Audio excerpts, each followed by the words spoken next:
Si vous entrez dans l'hôtel communal de Morlanway et que vous vous dirigez vers la salle de mariage, vous allez y voir une série de portraits des anciens bourgmestres de Morlanway.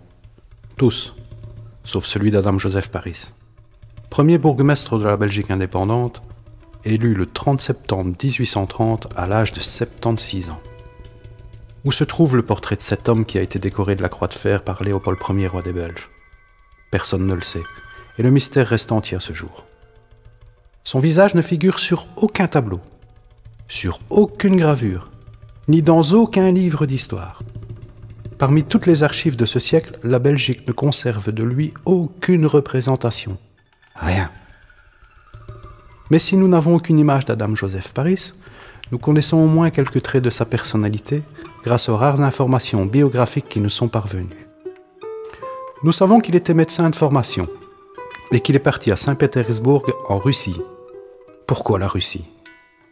Peut-être a-t-il voulu y rejoindre sa sœur aînée, Anna Paris, car elle s'était mariée avec un Russe, avec qui elle a eu 4 enfants, et que c'est en Russie qu'elle est décédée et enterrée. Le plus étonnant, c'est que nous avons découvert un portrait de sa sœur. Pendant son séjour en Russie, Joseph Paris a épousé en secret une noble, dont nous ignorons le nom. Et ils ont eu une fille, Varvara Osipovna von Paris.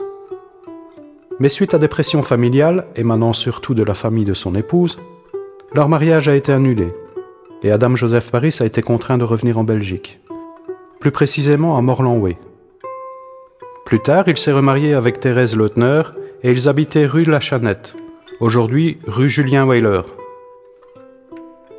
C'est le 24 septembre 1830 qu'Adam Joseph Paris sort de l'ombre. Son nom apparaît sur la liste des 1631 récipiendaires de la Croix de Fer, en récompense pour avoir fait preuve de bravoure éclatante et rendu des services signalés à la nouvelle Belgique indépendante.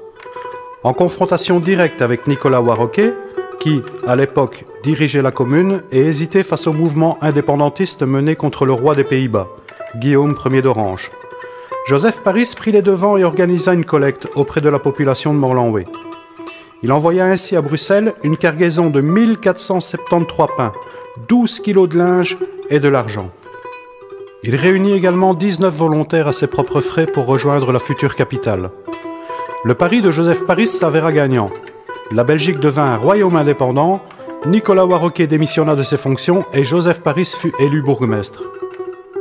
Têtu, courageux et unique sont assurément les principaux traits de ce personnage.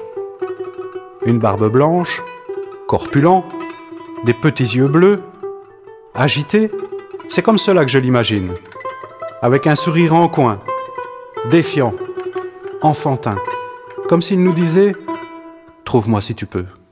Joseph Paris est décédé à l'âge de 87 ans, et sa tombe se trouve derrière l'église qui vous fait face.